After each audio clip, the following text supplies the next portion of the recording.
Dios por este nuevo día. La palabra dice que este es el día que hizo el Señor, por lo tanto yo decido gozarme, regocijarme en Él. ¿En quién? En el Señor. Me regocijo por todas las cosas buenas que Él hace para nuestras vidas.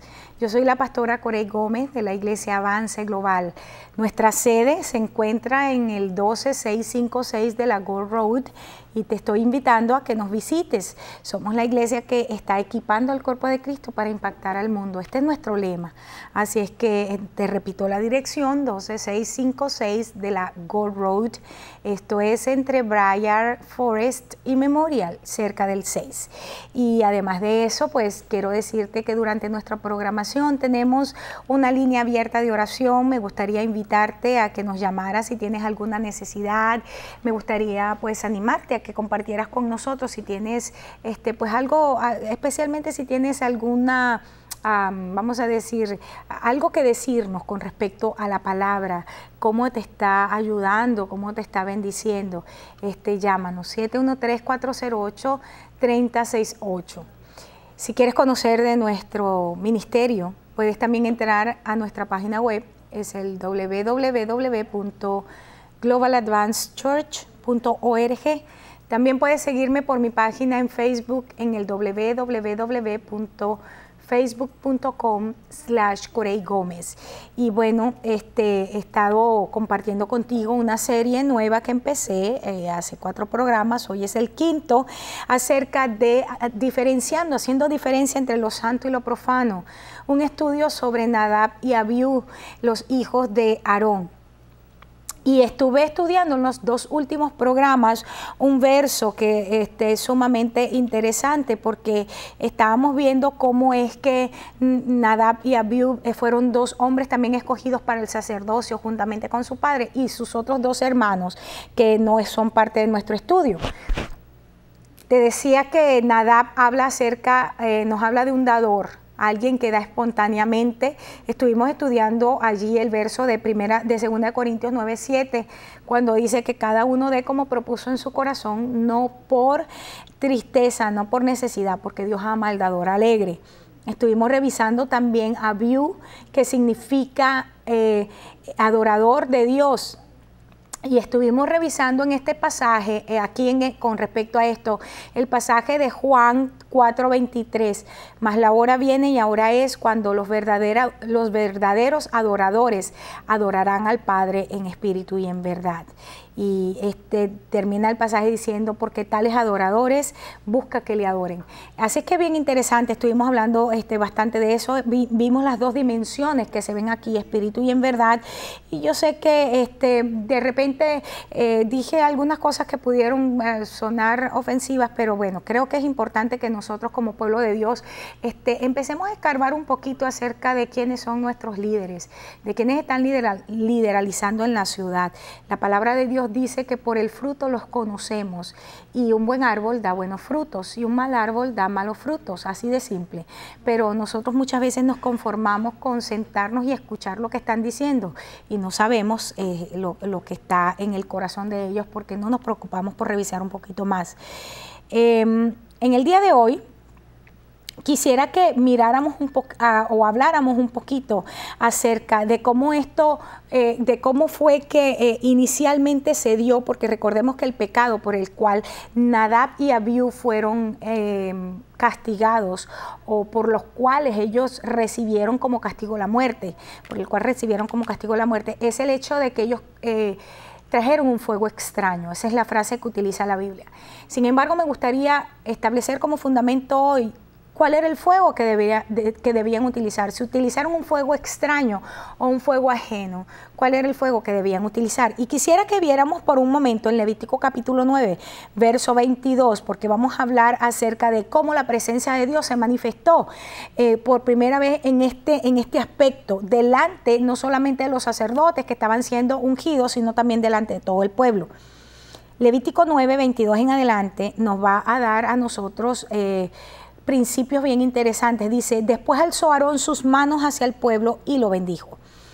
Y después de hacer la expiación, el holocausto y sacrificio de paz, descendió. Recuerda que en Ya en el capítulo 8 nosotros estuvimos viendo cómo Aarón y sus hijos fueron vestidos por Moisés, que fue los 3 primeros programas que tuve acerca de cómo ellos fueron consagrados al ministerio. Aquí estamos ahora en la continuación. Dice que alzó sus manos, hizo la expiación, el holocausto, sacrificio de paz. Verso 23 del capítulo 9 de Levítico. Y entraron Moisés y Aarón en el tabernáculo de reunión y salieron y bendijeron al pueblo. Y la gloria de Jehová se apareció a todo el pueblo. Esto es importante. Y la gloria de Jehová se apareció a todo el pueblo. ¿Y qué pasó? Y salió fuego de delante de Jehová y consumió el holocausto con las grosuras sobre el altar, y viéndolo todo el pueblo, alabaron y se postraron en sus rostros. Este es un pasaje de esos apoteósicos que están en la Biblia y está describiendo un momento, un evento sumamente impresionante. Nada más de leerlo ya es impresionante. De hecho, es casi increíble. Está diciendo que Aarón y sus hijos hacen el sacrificio, hacen el holocausto, lo ofrecen al Señor, salen del tabernáculo de reunión, y en el momento que salen del tabernáculo de reunión, ellos salen, bendicen al pueblo, y la bendición del pueblo, o en la bendición del pueblo, dice que la gloria del Señor se manifiesta a todo el pueblo. ¿Y cómo se manifiesta? Es que dice que salió fuego del Señor, o sea, del cielo, y ese fuego consumió el holocausto con la grosura que estaba sobre el altar. Y cuando el pueblo vio esto, cuando el pueblo vio que cuando el fuego que no fue encendido por mano humana, sino que viene directamente del Señor, que viene directamente del cielo, dice que en ese momento ellos alabaron al Señor y se postraron sobre sus rostros. Ahora, esto es bien importante porque el programa pasado, los 2 programas pasados, tenían que ver con quiénes eran Nadab y Abiú, y vimos cómo ellos eran, uno su esencia era un adorador y el otro su esencia era un dador. Y estábamos viendo cómo a lo largo de estos programas, cuál era el trabajo o la responsabilidad de los sacerdotes. Tenía que ver con quemar el incienso en el altar de oro. Y este altar de oro tenía un lugar bien importante, estaba enfrente del velo que separaba el lugar santo del lugar santísimo. Esto es importante porque este es el mismo velo que es rasgado cuando Jesucristo muere en la cruz del Calvario. Allí estaba el altar de oro y en ese lugar era donde se ofrecía el incienso. Ahora fíjate, con el incenciario sacaban fuego del altar que estaba donde, en el atrio, en el patio, donde estaba toda la congregación. Este fuego se tomaba de allí para llevarlo hasta adentro, a ese lugar, en el lugar santo, que está enfrente del velo que está separando ambos lugares, el lugar santísimo del lugar santo. Y dice, y sobre el fuego colocaban el perfume, ¿verdad?, que subía como olor agradable a Dios. Ahora bien, vamos a ver, hay una íntima conexión aquí entre lo que es el altar de oro y las funciones del lugar santísimo, porque ellos utilizaban, y en lo natural era así, es lo que se dice, utilizaban el incienso o el humo que salía del incienso para disipar la gloria de la Shekinah de Dios, porque se hacía tan densa, y ellos utilizaban esto para que esta gloria era manifestada exactamente sobre el velo que estaba en el lugar santo. Y es importante porque esto era lo que le producía a ellos temor, por eso era que tenían temor de entrar, porque pensaban, si no estamos preparados vamos a morir. Entonces ellos creían que cuando vamos a decir, este fuego o este humo salía del incensario, esto era algo que los protegía. Esto es bien importante. Ahora, ya sabemos que el fuego inicialmente, cuando se establece el ritual, fue del cielo. Y aquel lugar de donde ellos tomaban el fuego para llevarlo luego al incensario que estaba allí en el altar de oro, era el fuego que había venido del cielo. Nunca, parte del trabajo de ellos era que no podían permitir que ese fuego se extinguiera. Ahora, vamos ahora a Éxodo 39, porque aquí vamos a encontrar nosotros de parte del Señor prescripciones o mandatos que son bien específicos. Dice, no ofrezca sobre este altar ningún otro incienso, ni holocausto, ni ofrenda de grano. Fíjate esto, ni derrame sobre él libación alguna. El Señor está diciendo, sobre este altar, ya les dice qué era lo que iban a ofrecer y lo que no iban a ofrecer. Y de manera muy específica, muy concreta, muy puntual, el Señor les dice, sobre este altar tú no vas a ofrecer ningún otro incienso. Luego en Levítico 10:1, fíjate, dice, Nadab y Abiú, hijos de Aarón, tomaron cada uno su incensario y pusieron en ellos fuego, sobre el cual pusieron incienso y ofrecieron delante de Jehová fuego extraño que él nunca les mandó. Recordemos que el fuego de donde tenían que encender, traer el fuego para sus incensarios, era de ese lugar donde cuando descendió fuego del cielo y consume todo el sacrificio, consume toda la grosura, y en ese momento el pueblo entra en una exclamación, en una ovación al rey y se postran sobre su rostro. De ese fuego era que ellos tenían que tomar. El Señor luego dice, no vas a ofrecer ningún otro tipo de incienso, tú no vas a ofrecer ningún otro tipo de sacrificio, ni vas a ofrecer ninguna libación diferente a lo que ya se te ha establecido. Y aquí dice que ellos tomaron fuego, no dice de dónde, pero dice que tomaron fuego y que le pusieron el incienso y lo ofrecieron delante de Jehová, fuego extraño que él nunca les mandó. Quisiera que entráramos en este momento en un estudio sobre qué significa el fuego extraño. Se ha predicado bastante de esto y no es que yo voy a desechar la revelación que se ha entregado, pero quisiera que viéramos lo que se ha hablado, algunos aspectos, y quisiera que viéramos algunas cosas más. Fíjate esto. ¿De dónde sacaron ellos el fuego? Como te decía anteriormente, la Biblia no lo establece, pero sí establece que era un fuego extraño, es decir, era un fuego diferente al que ellos debían utilizar, que fue aquel que salió del cielo y el cual ellos tenían por estatuto no permitir que se extinguiera.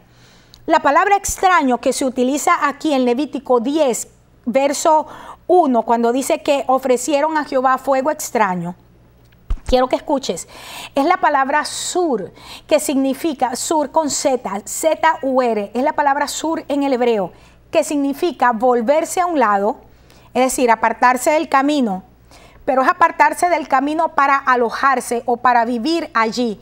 No es apartarse del camino porque de repente cometimos un error, porque de repente erramos en el camino como es algo humano, sino la palabra extraño aquí es apartarse del camino, pero para quedarse viviendo en ese nuevo lugar. Traduce profano, y esta frase es muy importante, cometer adulterio, significa volverse atrás. Esto ahora sí empezamos a tener luz de lo que significa el fuego extraño que estos dos hombres ofrecieron. Te decía en los dos programas anteriores que la esencia de Nadab y Abiú era que uno era un adorador y el otro era un dador. Eran dos hombres que tenían en sí mismos una herencia sacerdotal y una herencia de realeza. Ellos estaban, vamos a decir, tipificando y estaban hablando acerca de lo que sería el cuerpo de Jesucristo de este tiempo. Nosotros como reyes y sacerdotes que podemos venir delante de la presencia del Señor para ofrecer sacrificio, como bien se dice, pero ahora nuestra vida es el sacrificio. Pero también para ejercer autoridad y dominio, porque somos herederos y coherederos juntamente con Cristo. Y está diciendo que el fuego extraño aquí significa cuando alguien se sale del camino, pero se sale del camino y se queda viviendo allá afuera, se queda morando fuera del camino. Y también significa cometer adulterio. Dice que fue un fuego que él nunca les mandó, es decir, que la frase que nunca les mandó implica el operar según sus propias ideas. Ahora, la pregunta a hacernos en este momento es, ¿qué significa entonces una adoración adúltera? Porque esto es lo que está diciendo aquí. Si ellos ofrecieron un fuego extraño, si ellos trajeron delante de la presencia del Señor un sacrificio, una adoración, que según la traducción es cometer adulterio y hacerlo en sus propias ideas. ¿Qué significa entonces en este tiempo una adoración adúltera? Nosotros nos encontramos en casi todos los libros de los profetas mayores y menores en el Antiguo Testamento. Nos encontramos al Señor muchísimas veces llamándole la atención al pueblo de Israel y diciéndoles acerca de cómo es posible que lo hayan dejado a él por otros dioses. Por ejemplo, encontramos en Isaías, uno de los cantos que hace Isaías, que fue a manera de canción, esa profecía, es cuando el Señor empieza a cantar a través de Isaías sobre su viña, y dice: yo tenía una viña, y esa viña yo la preparé, yo le arreglé la tierra, mira, yo puse lo mejor allí, y de repente me salió con que eran uvas silvestres, y dice: ¿qué voy a hacer yo con esta viña? O sea, ¿qué cree usted que debo hacer yo con esta viña? Que habiendo yo hecho lo que era correcto, entonces ellos me salen con que eran silvestres, con que eran comunes y silvestres, pues. Luego encontramos, y este es uno de los profetas que a mí me ha ministrado grandemente con respecto a esto, es Oseas. Oseas fue un profeta a quien Dios le dijo que debía casarse con una mujer que era adúltera, con una mujer que era prostituta. Y no solamente debía casarse, sino que Oseas debía amarla. Y realmente la figura profética de este profeta con este matrimonio es sumamente fuerte. Y dice la palabra que Dios quería mostrarle al pueblo lo que era Israel para él. Y encontramos allí que cuando Gomer se iba detrás de sus amantes, detrás de los hombres, dice que se iba y le daba a ellos el aceite, le daba los perfumes y le daba todo aquello que el profeta le traía, porque el profeta la amaba. Y entonces se lo daba. Y entonces el Señor, hablándole a Israel, dice: tú eres prostituta de la menor calidad, porque mientras que a todas las prostitutas le pagan por estar con ellas, tú le pagas a tus amantes para que ellos estén contigo. Y las especias aromáticas que yo te doy, los perfumes que yo te entrego, las joyas que yo te doy, tú se las das a tus amantes. O sea, esta relación tormentosa entre el profeta Oseas y Gomer representaba lo que era la relación entre el Señor y su pueblo Israel. En este tiempo nosotros pudiéramos decir que un gran sector de la iglesia también anda detrás de sus amantes. ¿Y cuáles son los amantes? ¿Qué sería entonces una adoración adúltera en este momento? Cuando Jesucristo no es el centro de nuestras vidas, cuando mi adoración, mi sacrificio, mi incienso, cuando mis joyas, cuando mis perfumes, cuando mi aroma no es para Cristo primordialmente, sino para agradar a la gente, sino para que la gente se sienta aludida a venir a la presencia de Dios, porque es que ahí me tratan tan bien. Entonces, una de las cosas es que estoy teniendo una adoración adúltera, porque la adoración es para Dios y no para el hombre. El ministerio sacerdotal tiene dos vertientes. Una es adoración a Dios, le servimos a Dios en su presencia, le adoramos, le glorificamos, le entregamos a Él todo lo que somos y lo que tenemos. Y nuestro ministerio hacia el pueblo es un ministerio de intercesión, es un ministerio a través del cual nosotros permitimos que la revelación del Padre se suelte sobre el pueblo, pero nuestra adoración siempre es centrada en Dios. Dios no solamente es el centro de nuestra adoración, Él es la razón por la cual nosotros existimos. Una adoración adúltera entonces es una adoración que se le da a cualquier otro Dios. Llámese ese Dios como tú quieras, llámese ese Dios el hombre, llámese ese Dios tú mismo, llámese ese Dios tener ministerios agradables donde la gente se sienta muy agradable. No vayamos muy lejos, cuando por ejemplo este pastor que inventó la famosa iglesia que se conoció en inglés como Friendly Seekers, después salió muchísimos años después y dijo: ay, reconozco que estaba equivocado. Pero en ningún momento, después que dañó a la iglesia en Estados Unidos, después que pide perdón porque él estaba equivocado, quedó la iglesia dañada, quedó la iglesia diluida, porque ¿para qué vamos nosotros a estar golpeando a la congregación? ¿Para qué nosotros vamos a confrontarlos con el pecado? Nosotros podemos tener un lenguaje dentro de la iglesia que haga que la gente se sienta bien. Cuando nosotros dejamos de predicar el evangelio para que la gente se sienta bien, cuando nosotros dejamos de presentar a Cristo para no ofender a nadie, en ese momento nosotros nosotros tenemos una adoración adúltera. Nosotros somos como Gomer, que estamos yéndonos detrás de nuestros amantes, y para agradarlos, para agradar a los amantes y para agradar a esos dioses, entonces lo que Dios nos da a nosotros como bendición se los entregamos a ellos. Por eso que el Señor le dijo a la iglesia a través del profeta Oseas, después utilizando aquello, porque ella se iba y él le decía, búscala, ámala, perdónala. Y el Señor le dice a su iglesia, a través del profeta, le dice, te voy a llevar al desierto. Es decir, te voy a procesar. Yo tengo que llevarte a un punto donde tú tengas que morir a todas esas situaciones internas, vamos a decir, a toda esa iniquidad, a todos esos sentimientos de querer hacer que los demás se sientan bien cuando yo debo ser el centro de tu vida. Yo te voy a llevar al desierto para que tú me conozcas. Y dice de esta manera, dice, allí yo voy a hacer que los nombres de los Baalis sean quitados de tu boca. En ese lugar tú me vas a conocer y yo me voy a casar contigo, dice el Señor, le dice a la iglesia, le dice al pueblo de Israel en ese momento a través del profeta, le dice, yo me voy a casar contigo y tú me vas a conocer a mí en varias dimensiones. Tú me vas a conocer en amor, pero también me vas a conocer en justicia. Tú me vas a conocer en benignidad, pero también me vas a conocer en santidad. Cuando el Señor viene a nuestras vidas y empieza a quitar los nombres de los Baales de nuestra boca y empieza a colocar en nuestra boca su nombre, es decir, pero no su nombre como cualquier señor, como cualquier Baal y que traduce Señor, sino que coloca en nuestra boca el nombre mi marido, con quien tengo pacto. Una adoración que no es adúltera es una adoración que está fundamentada en el pacto de Jesucristo. Es una adoración que entiende que tenemos una cruz como estilo de vida, una relación vertical con el Padre, pero una relación horizontal con la iglesia, con el cuerpo de Jesucristo. Es una relación que se centra en Él como el todo, pero que no se olvida que somos partes del cuerpo y que debemos crecer todos a la medida, a la estatura del varón perfecto.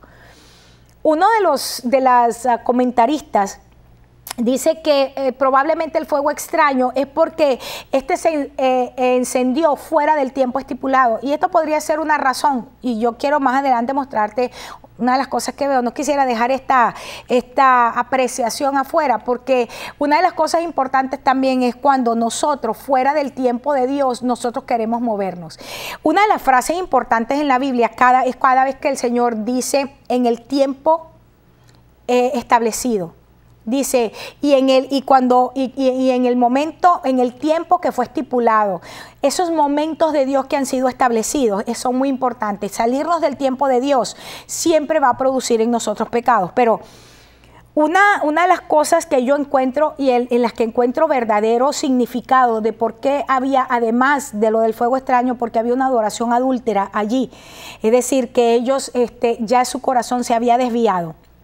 Veo dos cosas. La primera es que ellos vinieron a ofrecer el incienso, pero estando intoxicados, estando borrachos. ¿Cómo nosotros lo sabemos? Porque en Levítico 10:9 el Señor dice de esta manera: tú y tus hijos contigo no beberéis vino ni sidra cuando entren en el tabernáculo de reunión, para que no mueran. Estatuto perpetuo será para vuestras generaciones. Recuerda que en este capítulo es donde ellos caen muertos. Viene Moisés y llama a los primos de estos para que saquen los cuerpos. Ellos no tenían unción de sacerdotes, pero eran las familiares más cercanos, y los sacerdotes, es decir, Aarón y sus hijos, no podían tocar los muertos porque se iban a contaminar. Y apenas el ritual había terminado hacía 7 días. El día que ellos ofrecen este incienso, este fuego extraño, fue al 8º día, cuando fueron llamados para hacer este sacrificio. Ahora fíjate, en este capítulo viene el Señor y dice a través de Moisés: una de las cosas que no voy a permitir es que ustedes entren a ofrecer sacrificio estando borrachos. Como estatuto perpetuo, ustedes no lo pueden hacer. Esto es importante, y de aquí se deduce que uno de los problemas de Nadab y Abiú fue que ellos habían tomado vino. En Efesios 5:17 el apóstol Pablo nos dice: no seas insensato, sino entendido de cuál es la voluntad del Señor. Y la palabra insensato ahí es la palabra afrón en el griego, que significa, escúchame, literalmente significa estúpido, ignorante, imprudente, incrédulo, indocto, loco, necio. Le está diciendo, por lo tanto, no seas estúpido, no seas necio, no seas ignorante, no seas incrédulo. es lo que está diciendo el apóstol. Si no se ha entendido, ten 4 dedos de frente de cuál es la voluntad del Señor. Y el mismo apóstol en Romanos nos dice, ¿cómo tú vas a conocer la voluntad de Dios si no te renuevas en tu mente? Luego verso 18, no seas estúpido, no seas indocto, no seas necio, no te la estés creyendo.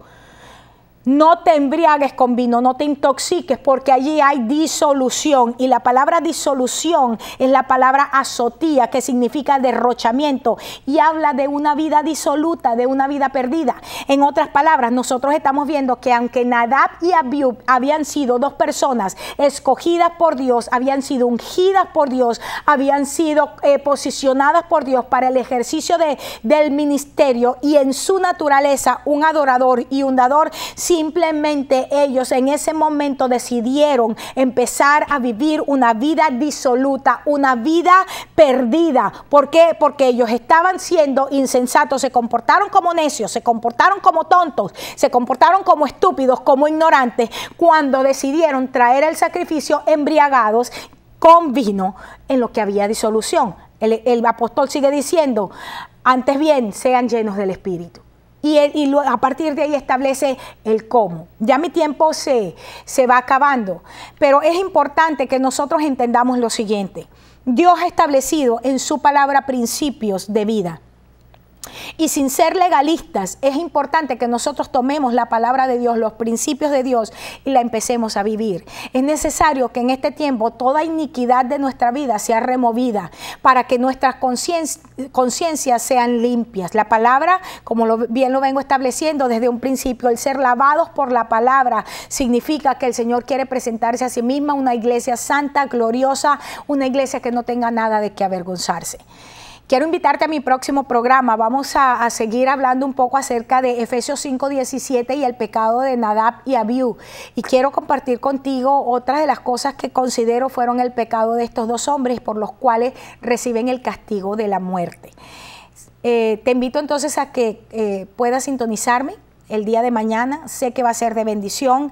Yo declaro en el nombre de Jesús que la palabra de Dios es revelada a tu vida. También declaro en el nombre de Jesús que tu corazón se abre para recibir esta palabra. Yo proclamo en el nombre de Cristo que tu mente se abre, tus ojos espirituales se abren, que tú puedes ver y que tú puedes oír lo que el Señor está haciendo y lo que el Señor está diciendo en este tiempo.